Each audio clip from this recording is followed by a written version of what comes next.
नमस्कार. आपले टेककेम्स सॉफ्टवेअरमध्ये स्वागत आहे.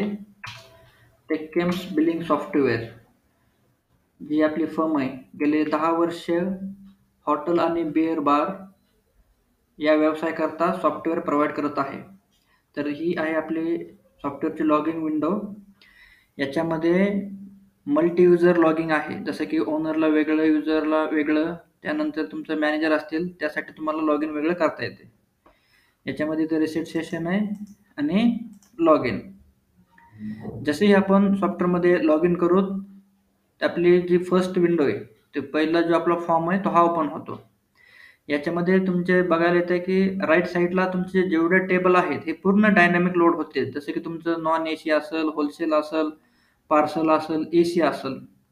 आणि याची खासियत अशी आहे की तुम्हाला ह्या मल्टिपल सेक्शनमध्ये एकच आयटम मल्टिपल रेटने विकता येतो. जसे की तुमचा नॉन एसी असेल तर नॉन एसीला जो तुमचा आयटम आहे त्याला रेट वेगळा लावता येतो, होलसेलला वेगळा आणि पार्सलला वेगळा.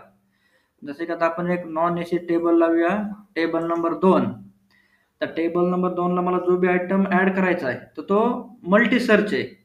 तुम्हाला प्रोडक्ट कोड वगैरे सर्च लक्षात ठेवायची गरज नाही. जसे की आता मला एखादा पनीरची भाजी ऍड करायची आहे, तर मी डायरेक्ट पनीर भुर्जी किंवा पनीर चिल्ली, तर मी PC केलं तर पनीर चिल्ली क्वांटिटी 1 असं करून ऍड करू शकतो. Same time at a time मला 4 नंबर टेबल लावायचा आहे. इथं मी 4 नंबर टेबलला माऊसने क्लिक करू शकतोय. 4 नंबर टेबल, त्याला मला एक काय द्यायचं आहे, IB. जस्ट प्रेस केलं मी IB एक ॲड. तर याच्यामध्ये तुम्ही आयटम कोडनी पण प्रोडक्ट ॲड करू शकता. जसे की आता मला प्रोडक्ट कोड आयटम सर्च करायचा आहे 1191 IB 1 क्वांटिटी ॲड. त्याच्यामध्ये मल्टी सर्च सिस्टम आहे, ऑटोमॅटिक सर्च. तुम्ही सिंगल क्लिकमध्ये आयटम कोणताही सर्च करू शकता. याच्यानंतर जर कस्टमरने तुम्हाला प्रिंट मागितली, जस्ट इथे प्रिंट बिल क्लिक केलं तर तुमचा टेबल असा रेड होऊन जातो, जेणेकरून कस्टमरला बिल ते गेले पण त्याचं अजून पेमेंट आलेलं नाहीये. ज्यावेळेस तुमचं कस्टमरचं पेमेंट येईल, जस्ट इथे सिंगल क्लिक आहे, सबमिट करायचं आणि यस, तुमचा हा टेबल इथे क्लोज होऊन जाईल. त्यानंतर आपला हा 2 नंबर टेबल चालू आहे, याच्यामध्ये पनीर चिल्ली, ठीक आहे. त्यानंतर तुम्ही बघितलं लेफ्ट साईडला कॅटेगरी. तुम्हाला वाटलं की आयटम सर्च न करता मला फक्त माऊसने बिलिंग करायची, जसं की स्नॅक आहे, तर इथे स्नॅक कॅटेगरीला मी क्लिक केलं. इथे मला त्याच्यामध्ये एक स्नॅक ऍड करायचा आहे, स्नॅक ऍड, ठीक आहे. त्यानंतर याच विंडोवरून तुम्हाला मल्टी पेमेंट घेता येतं. जसं की जर आता पेमेंट ₹160 झालंय, कस्टमरने तुम्हाला ₹100 कॅश केले आणि बाकीचे पेमेंट केलं गुगल पे, ओके आणि सबमिट. तर सिंगल क्लिकमध्ये तुमचं बिलिंग सबमिट होऊन जातं. असं तुम्ही इथं मल्टिपल टेबल लावू शकता. याच्यामध्ये तुम्ही इथे KOT पण आहे, किचन ऑर्डर, हे पण तुमच्या इथं हँडल होऊन जाते. त्यानंतर आपली जी विंडो येते, जसे की ते तुम्ही बघू शकताय काउंटर अवेलेबल स्टॉक. तर इथूनच आपल्याला काउंटरचा स्टॉक पण बघता येतो. माझ्याकडे काउंटरचा किती स्टॉक आहे. याच्यामध्ये ॲडव्हान्स सिस्टम अशी आहे की जर तुम्ही लूज पॅकमध्ये विकलं 30, 60, तर आपल्याला तसं बघता येतं की तुमचं ह्या बॉटलमधून जर तुम्ही जो पण 90 जाता 30 जाता तर आपल्याला बघता येतं. जसं की तिथं बॅग 180 2 90 आहे. तर तुम्ही ML मध्ये जर विकलं ते पण आपल्याला इथं बघता येतं. त्याच्यानंतर तुम्ही बघताय की इथं टोटल काउंटर स्टॉक आणि त्याचं व्हॅल्युएशन फक्त बघता येतं. त्यानंतर आपला स्टॉक प्रिंट करता येतो. गोडाऊन स्टॉक असेल, तुमचा काउंटर असेल, आता इथं काउंटर स्टॉक आहे, प्रिंट काउंटर स्टॉक. त्यानंतर इथं गोडाऊन स्टॉक आहे, आपला गोडाऊन स्टॉक पण इथं चेक करता येतो, ठीक आहे. तर अशा प्रकारे आपले हे ॲडव्हान्स सिस्टम आहे. तुम्ही माऊस आणि विदाऊट माऊस दोन्ही पण ह्याने बिलिंग करू शकता. जसे की आता हा 6 नंबर टेबल क्लिक केला मी, suppose paneer chilli PC, paneer chilli 1 quantity add. Just enter press करायचं. टेबल नंबरमध्ये तुम्हाला फॉर एक्झाम्पल 10 नंबर टेबल लावायचा आहे, 10 नंबर टाईप करायचा आणि इंटर बटन प्रेस करायचं. त्याच्यामध्ये एक मला IB ॲड करायची आहे, IB1. म्हणजे तुम्ही माऊस आणि विदाऊट माऊस या दोन्ही पण गोष्टीने बिलिंग करू शकताय, ठीक आहे. त्यानंतर मग इथे आपले जे रिपोर्ट असतात, डेलीचे रिपोर्ट, जसे की सेल रिपोर्ट आहे, याच्यामध्ये तुम्ही बघू शकता की डेली कॅश डिस्ट्रीब्युशन रिपोर्ट. याला जर मी क्लिक केलं, त्याच्यात तुम्हाला पूर्ण बघता येते की तुमचा सेल किती झालाय, त्याच्यामध्ये कॅश किती आलेत, गुगल पेला किती आलेत, फोन पेला किती आलेत, ठीक आहे. इथं टोटल दाखवतं आणि उधारी, तुमची टोटल उधारी किती गेली आहे ते पण आपल्याला इथे बघता येते. त्यानंतर तुम्हाला इथे MRP वाईज सेल रिपोर्ट काढता येतोय, बिलिंग रिपोर्ट काढता येतो, table wise itemise full report, transaction summary काढता येते, क्लोजिंग स्टॉक काढता येतो, टेबल वाईज डिटेल सेल काढता येतो. ठीक आहे. आपल्याला जे बी बाहेरचे रिपोर्ट लागतात ते इथून पूर्ण काढता येतात. त्याच्यानंतर कॅटेगरी वाईज सेल रिपोर्ट आहे, तुम्ही फक्त कॅटेगरी वाईज सेल पण काढू शकता. तर ही अशी आपली ॲडव्हान्स पॉज सिस्टम आहे.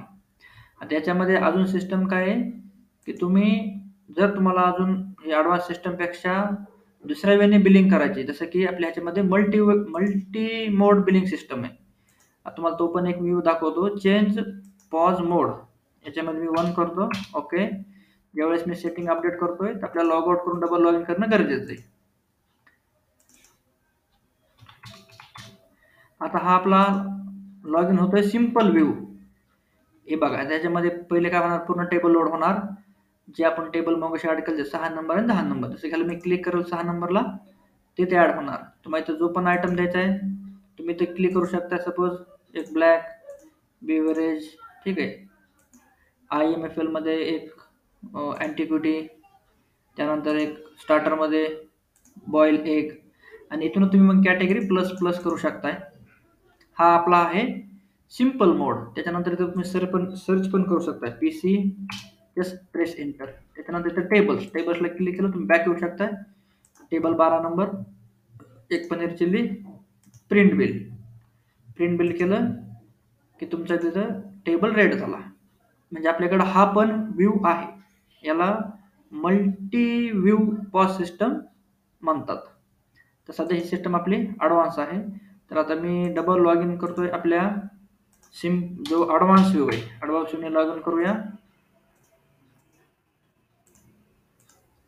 ओके. हा, ठीक आहे. तर आपल्या अशा प्रकारची ही बिलिंग आपली पूर्ण हँडल होते.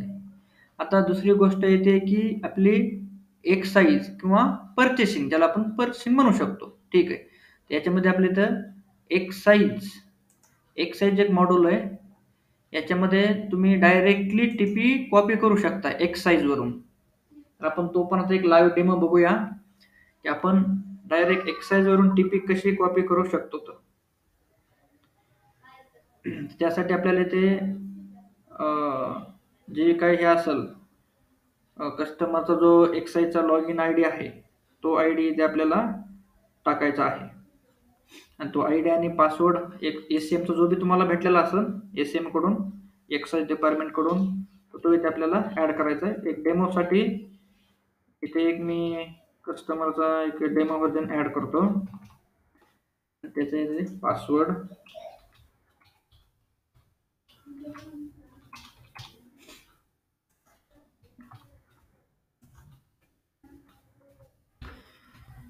येस. तर अशा प्रकारे आपण इथे एक्साईज लॉग इन करू शकतो. जर तुम्हाला ऑनलाईन टीपी आलेली असेल, जसं की इथं रिसिव्ड फ्रॉम ट्रेड, तर तुम्ही ते पेंडिंग टीपी सर्च करू शकता. जर तुमच्याकडे ते पेंडिंग असेल तर जस्ट टीपी इथे सर्च करायची आणि आपल्या सॉफ्टवेअरमध्ये नेऊन जस्ट कॉपी पेस्ट करायची. सध्या आपल्याकडे पेंडिंग टीपी नाही आहे, आपण डायरेक्टली एक टीपी सर्च करूया जे की ऑलरेडी ॲक्सेप्ट केलेली असेल. तर सेम थिंग आपल्याला ती करता येते. याच्यामध्ये आपल्याकडे मल्टिपल टीपी आहेत. ठीक आहे. तर मी एक टीपी इथे क्लिक करतोय. अशी तुम्हाला पेंटिंग टीपी येते विथ लोकल कोड. जस्ट त्याला क्लिक करायचे, Ctrl+A करायचे, Ctrl+C, आणि Ctrl+C केल्याच्या नंतर आपल्या सॉफ्टवेअरमध्ये जाऊन तिथे परचेस एक मॉड्यूल असतं, परचेसला क्लिक करायचं. त्याच्यामध्ये हा बॉक्स आहे. ह्या बॉक्समध्ये जस्ट Ctrl+V आणि फक्त इंटरप्रेस करायचं. इंटरप्रेस केलं की तुमचे जे बी ऑटोमॅटिक आयटम आहेत ते तुमचे पूर्ण आयटम याच्यामध्ये ॲड होऊन जातात. आणि तुम्हाला जर आयटम ॲड नसेल तर तो इथं रन टाइम ॲड होऊन जातो. जस्ट इथं सबमिट करायचं. सिंगल क्लिकमध्ये तुमची पर्चेसिंग होऊन जाते. त्यानंतर तुम्ही करू शकता स्टॉक ट्रान्सफर. स्टॉक ट्रान्सफरमध्ये ते डेट निवडायचे.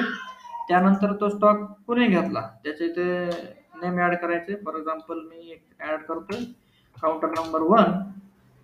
जसं की ठीक आहे, मी एक IB घेतो, एक IB 375 माझ्याकडे अवेलेबल 41 तर मी 30 घेतो. Add submit. अशा प्रकारे तुमचा गो डाऊन टू काउंटरला स्टॉक ट्रान्सफर झालेला आहे. त्यानंतर इथे सिंगल क्लिकमध्ये तुमची एक्साइज मॅनेजमेंट होऊन जाते. जसे की आता तुम्ही बिलिंग केली त्याच वेळेस तुमचे ते ब्रँड वाईज स्टेटमेंट ऍड होतात. आपण आजच्या डेटला ब्रँड वाईज बघूया.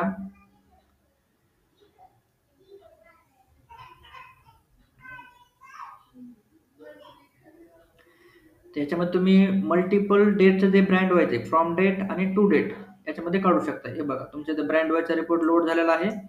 तुम्ही याची प्रिंट काढून फाईलला लावू शकताय. तुम्हाला ब्रँड वाईज लिहायची गरज नाही. त्यानंतर तुमचं राहते मंथली स्टेटमेंट. तुम्ही तुमचं स्टेटमेंट पण घेऊ शकताय. म्हणजे एक्साइजला जे बी तुमचे रिपोर्ट लागणार आहेत, FALR3 असेल, FALR3 असेल, स्टेटमेंट असेल, ब्रँड वाईज असेल, तुमचे ऑल एक्साइजचे रिपोर्ट सिंगल क्लिकमध्ये मॅनेज होतात. जस्ट तुम्हाला बिलिंग करणं गरजेचं आहे. बिलिंग झाली की ऑटोमॅटिक तुमची एक्साइज मॅनेज होते. त्यानंतर तुमचा वॅट असेल, तुमचा वॅट पण इथून मॅनेज होऊन जातो MRP नुसार. तुम्ही कोणत्याही सेलने विका, पण जो तुमचा MRP त्यानुसार तुमचा इथं वॅटचा रिपोर्ट रेडी होतो आणि हा रिपोर्ट तुम्ही इथं एक्सेलमध्ये घेऊन CA ला देऊ शकता. त्यानंतर आपले सिस्टम काय आहे की डेली सध्या महाराष्ट्रामध्ये डेली ऑनलाईन सेल आपल्याला कंपल्सरी टाकायचा SM ला. तर तो पण रिपोर्ट आपला इथून मॅनेज होतो. Daily online sale report okay असा आपला रिपोर्ट येतो डेली ऑनलाईन एक्सेलचा. आणि हा रिपोर्ट एक्सेलच्या जो आपली SM आहे तिथे अपलोड करण्यासाठी इथे एक्सपोर्ट करायचं आणि एक्सपोर्ट केल्यानंतर याच्यामध्ये त्याचा फॉर्मॅट असतो वर्कबुक. आणि वर्कबुक घेऊन आजचा जो सेल आहे 21/01 आणि 2025 इथे सेव्ह करायचं. हा जो एक्साइजचा डेली रिपोर्ट आहे तो आपला जो एक्साइजला पाहिजे त्याच्यामध्ये तो ऍड होऊन जातो. आणि त्यानंतर मग तुम्ही डायरेक्ट इथून तुमचा सेल सिंगल क्लिकमध्ये टाकू शकताय. जसं की इथं बघू शकताय ट्रान्झॅक्शन मध्ये मल्टिपल सेल आणि मल्टिपल सेलमध्ये तुम्हाला असती फाईल अपलोड करायची. Choose file. त्यानंतर तुम्ही तर डेस्कटॉपला बघू शकता आजची फाईल आलेली आपली आणि इथं ओपन करायची. ओपन केलं तर इम्पोर्ट फाईल. इम्पोर्ट फाईल केली. जस्ट इथं तुमचा जो सेल आहे तर जे बी तुमचे कोड काय मॅच नसतील ते किंवा असतील तर त्याच्यानुसार हा रिपोर्ट आपला इथून वन टाइम मध्ये अपलोड होऊन जातो. ठीक आहे. अशा प्रकारे आपल्याकडे प्रॉपर ऑटोमॅटिक एक्साइज मॅनेजमेंट होते. त्यानंतर पुढचा भाग येतोय अकाउंटिंग. जर तुमचे कोणी कस्टमर उधारी वगैरे असेल तर त्याची अकाउंटिंग पण सिंगल क्लिकमध्ये मॅनेज होते. तुम्ही बघू शकता इथे डॅशबोर्डवरती कॅश किती आले, लेस स्टॉक किती, रिसिवेबल किती, पेएबल किती. त्यानंतर इथं कस्टमरचं लेजर आहे. तुम्ही इथं लेजर बी बघू शकताय. जसं आपलं बँकिंग लेजर आहे त्या प्रकारे आपलं इथं लेजर तयार असतं. अशा प्रकारे तुमची ज्या बी आपल्या हॉटेलला गोष्टी लागणार आहेत त्या पूर्ण गोष्टी ह्याच्यामध्ये हँडल झालेल्या आहेत. आणि जर तुम्हाला अजून काही कस्टमायझेशन पाहिजे असेल तर ते पण आपली कंपनी प्रोव्हाइड करून देते. जर तुम्हाला अधिक माहिती अजून पाहिजे असेल तर तुम्ही आमच्या कंपनीशी कॉन्टॅक्ट करू शकताय.